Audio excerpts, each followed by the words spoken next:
বিচারপতি নিয়োগ করতে হবে, জেলায় জেলায় ট্রাইব্যুনালে বিচারপতি নিয়োগ করতে হবে।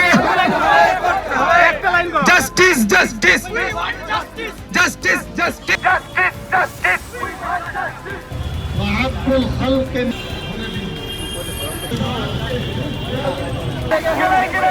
বিচারপতি নিয়োগ করতে হবে।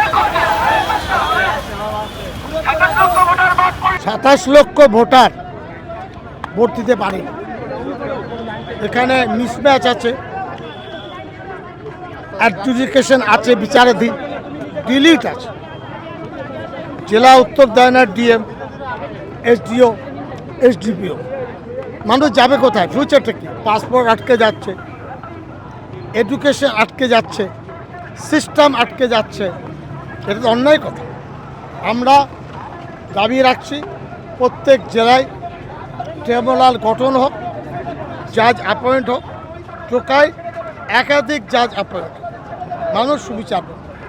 এখন কত পার্সেন্ট লোক রিঅ্যাপ্লাই করেছে ট্রাইব্যুনাল? এটা হোসা বড় 7 লক্ষ শুনছি। আমার কাছে প্রায় 5,000 রয়েছে দরকার। আচ্ছা, কি আপনি মনে করছেন কি যারা রিঅ্যাপ্লাই করেছে ট্রাইব্যুনালে যাচ্ছে তাদের প্রবলেম সমাধান হবে? হতে হবে, হতে হবে। তারা ইন্ডিয়া ফরেনার না।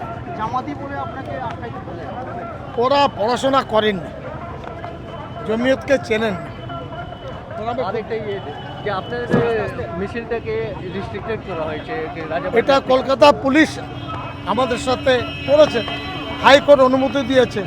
উই আর বাউন্ড 11:30 থেকে 1টা, একদম টাইম টু টাইম কাজটা আমরা করবো।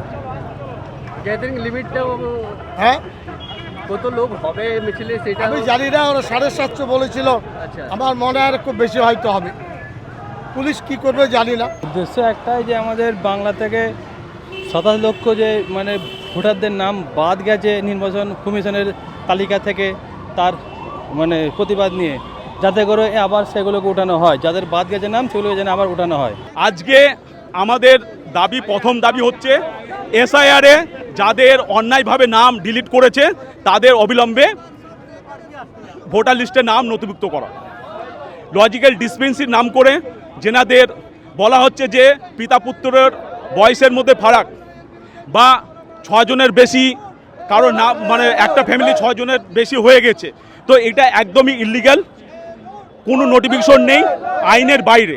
আজকে যে সেন্সাস নিয়ে জনগণনা, সেই জনগণনার আমরা চারিদিকে দেখতে পারি যে কোনো হোর্ডিং নেই, কোনো প্রচার নেই।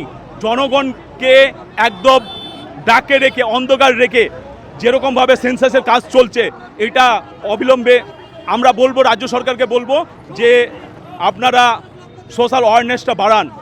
কেন অনলাইনে কেউ করতে গেলে একবারই অনলাইনে একটা মোবাইল থেকে একবারই করা যাবে, কিন্তু সেটা যদি ভুল হয়ে যায় পরবর্তীকালে করতে পারবে না।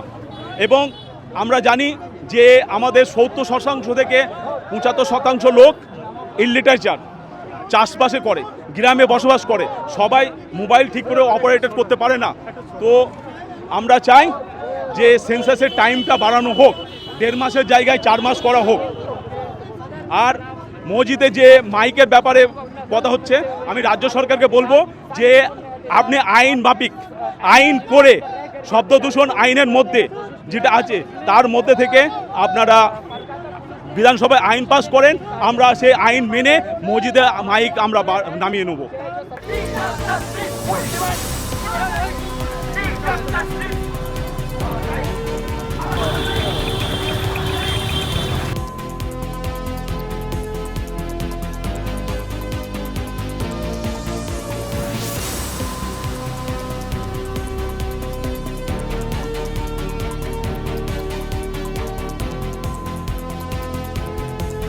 ফলো করুন সংবাদ প্রতিদিন ডিজিটাল।